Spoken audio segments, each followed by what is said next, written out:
Last winter, Venerable Nima did a talk about, I think it got titled When I Became a Cowgirl, or The Day I Became a Cowgirl, about being on a horse in Colombia, and kind of some people were kind of pranking her, and put her on a rather rowdy horse. And it brought to mind uh, an incident I had with a horse. And well, I'll get to why. So I worked for a friend for a while who had this ambition of creating kind of a dude ranch in western Montana. It's kind of a forested place. It's not where they have big ranches and stuff. But we worked for her, clearing some trees and fencing some land for horses. And we also built a little small corral, a training corral that was about maybe 70 feet across. And then I worked for her on and off in the spring because I had other work in the summer. And they got a bunch of horses, and they had a wrangler that was there to help them with the horses.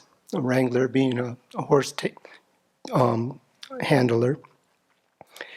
And they had this one horse, Big Red, he was a cross between a saddle horse and a plow horse or a workhorse.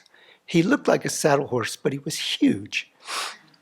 And I think they had a lot of problems with him. They had to put 2 halters on him, 2 pieces of headgear, and 2 lead ropes, because he would just snap one. He was very strong. And I didn't go out on the rides and stuff with them when they were working with him, so I didn't know what all other problems they encountered. But they kept him separate, and they put him in that training corral, kept him away from the other horses. They said he was bullying them. And I had different jobs around there towards the end of my work there. And one of them was to get water to the horses and to feed some grain to Big Red. And also to walk up and just pet him once in a while so that he would be more used to being around people.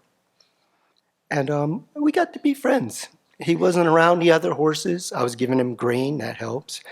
And so I was doing different things, I think completing some of the other fencing or whatever. And I remember on my last day working there, I stayed kind of late because I wasn't going to be working for her anymore because I had the other work coming up.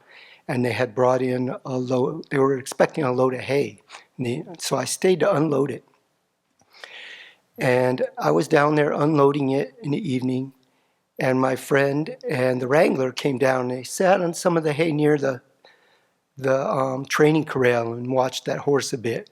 And I heard him talking, and he said, tomorrow I'm going to bring my spurs, and I'm going to show that horse a thing or two. And I dropped the bale of hay I had, and I walked over into that corral, climbed up on the fence. Big Red came over to me. I hopped on his back, bareback, no headgear. And we went around the corral once, and then I used my hands to signal him, and he went back around again the other way, dropped me off. I petted him, and I didn't say anything. And I went back to unloading the hay, and I didn't say anything. And I think my friend got the message, and I think they were both quiet. They were both like, wow, because they were having problems with this horse. I didn't have any problems with the horse. And so when I thought about this at first, I thought about, this is an example of showing someone a better way to deal with things without having to say anything. But then I thought about it more and more, and I realized that I was pretty smug about that. I had some arrogance about that. The wrangler, he knew a lot more about horses than I did. I just happened to have had a situation of being around that horse a lot in a very friendly way. And so he really took to me. But I realized that I had been very judgmental about I don't know what his name was. I think maybe Jim or something, the wrangler. And though I didn't really dislike him or anything, I was being judgmental about him in that situation. And I thought about it after I had, like last winter, this episode came to mind, and I thought, he'd been working with that horse for weeks, and he hadn't brought his spurs out yet. So I think that was probably his last resort when he was frustrated, and not something he wanted to resort to. And at the time, I wasn't seeing that. I was just seeing that I didn't like what he had just said and what he was going to do. And a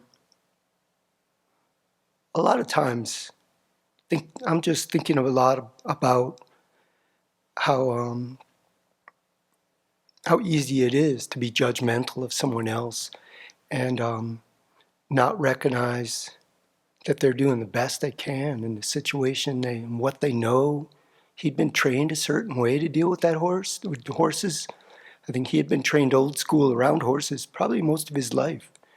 And I hadn't. And just to be judgmental is what came to mind, really recognizing that and recognizing my smugness and arrogance thinking about the situation. And so I don't want to retell that story just about how I did it the right way, because I've been around a lot of animals where I was frustrated and didn't act in great ways, or other people when I'm frustrated and say the wrong thing or just bring bad energy to situations. So I found it very interesting to look at that years. I mean, this happened decades ago. 1992 probably, or one. And so to have that come to mind again and be able to look at it and from a different perspective and just think about how